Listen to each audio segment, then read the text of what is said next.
So नमस्कार मंडळी, I hope तुम्ही छान असाल, मस्त असाल आणि मजेत असाल. सो आज मी तुम्हाला टायटल पाहून तुम्हाला कळालंच असेल की हीलिंगबद्दल सांगणार आहे. एक लक्षात घ्या, जेव्हा केव्हा तुम्ही हीलिंग करता किंवा स्वतःला हील करणं फार महत्त्वाचं असतं. सगळ्यात महत्त्वाचं असतं की जेव्हा तुमच्या आयुष्यामध्ये तुम्हाला काही पर्टिक्युलर गोष्ट हवी असेल किंवा तुमचं अफर्मेशन असतील किंवा काही गोष्टी असतील की मला हे हवं आहे किंवा मला या गोष्टीमध्ये अचिव्हमेंट करायचं, यासाठी तुम्हाला स्वतःला हील करावं लागतं. तुम्हाला हील होणं फार गरजेचं असतं. आयुष्यामध्ये जर तुम्हाला सक्सेस पण हवी असेल ना, तर सुरुवात होते तुमच्या स्वतःच्या हीलिंगपासून. मग तुम्ही आयुष्यामध्ये पुढे जाता. आता काय होतं की हीलिंग म्हणजे नेमकं काय, ह्या गोष्टी काही जणांना कळतच नाहीत. जसं मी मागच्या व्हिडिओमध्ये पण सांगितलं, खूप साऱ्या गोष्टी आपल्या मनामध्ये अडकून राहिलेल्या आहेत. खूप साऱ्या गोष्टी अशा आहेत की मनामध्ये खूप साठलेल्या आहेत. मग तो राग असू देत, आपल्या जवळच्या लोकांवर राग असू देत, द्वेष असू देत किंवा काही द्वंद्वयुद्ध चाललेलं असतं किंवा मनामध्ये फार निगेटिव्ह विचार असतात. आता मी तुम्हाला सांगेन की खूप वेळा मी तुम्हाला नेहमी सांगते की कधी-कधी नाही जमत. एखादा पर्सन आपल्याला आवडत नाही तर नाही आवडत. मग एक काम करा, जी व्यक्ती तुम्हाला आवडतच नाही ना, दूर व्हा त्यांच्यापासून.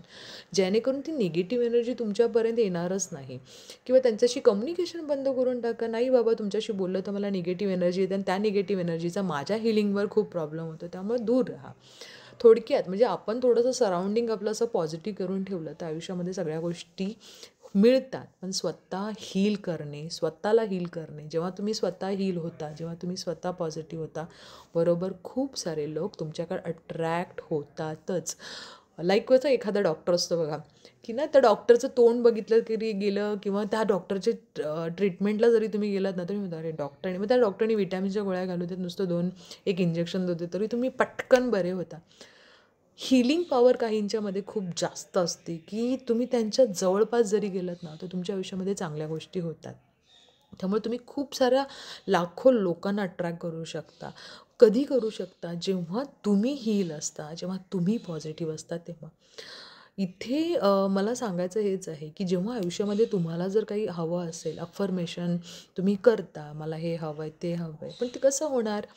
जर तुम्ही स्वतः हील नाही आहे, तुमच्या मनामध्ये खूप सारी दुःख आहेत, खूप सारे द्वेष आहे, स्पर्धा आहे, जलसी आहे, खूप साऱ्या गोष्टी इथे साठवून ठेवलेल्या आहेत. मला हे नाही, मला ते नाही, मला हे हवं आहे, मला ते हवं आहे. या गोष्टी नाही होत. मग त्यावेळेला हवं ह्या सगळ्या गोष्टी आहेत, पण सोडून द्या. देवावर विश्वास ठेवा ना. तुमचं कर्म जर चांगलं आहे, तुम्ही आयुष्यामध्ये सगळ्या गोष्टी करताय, तुम्हाला माहिती आहे की देवानं तुम्हाला नक्की चांगलं आयुष्य दिलं आहे आणि ते मला मिळणारच आहे. मग क्वेश्चन मार्क कशाला?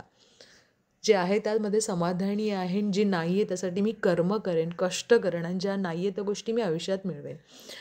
तर या गोष्टी जेव्हा तुम्ही करता तेव्हा तुम्ही स्वतः आतून जेव्हा पॉझिटिव्ह राहता तेव्हा तुम्ही हील होता आणि तुम्ही हील झालात ना, तर आपोआप तुमच्याजवळ पॉझिटिव्हिटी खूप प्रमाणात येते आणि युनिवर्स तुम्हाला कनेक्ट करतं. आता मला मला असं वाटतं की माझ्याकडे जेवढी लोकं माझ्याशी कनेक्टेड आहेत किंवा माझ्या अकाउंटवर आहेत, मी त्यांच्याशी कनेक्टेड आहे कारण मी पॉझिटिव्ह आहे आणि कदाचित मी खूप अजूनही कमी पॉझिटिव्ह असेल, म्हणून माझ्याकडे फक्त 3,00,000 3,50,000पर्यंतच आहेत. अजून मला पॉझिटिव्ह व्हायचं आहे, त्यामुळे मग माझ्याकडे अजून एक क्राऊड, करोडो लोकं येतील. सो मला स्वतःला पॉझिटिव्ह करणं हे माझ्यासाठी फार महत्त्वाचं असतं. म्हणजे सांगायचा हेतू हाच आहे की जेव्हा तुम्ही स्वतःला पॉझिटिव्ह करता, जेव्हा तुम्ही स्वतःला मेडिटेशन करता, स्वतःबद्दल चांगला विचार करता, चांगल्या गोष्टी फील करता, लोकांचे हेवे दावे आहे, द्वेष आहे, नाही होत. बघा, तुम्ही जरी सोडून द्यायला तयार असता वाईट गोष्टी, पण समोरचा तुम्हाला सोडून देत नसेल तर त्या माणसाला सोडून टाका.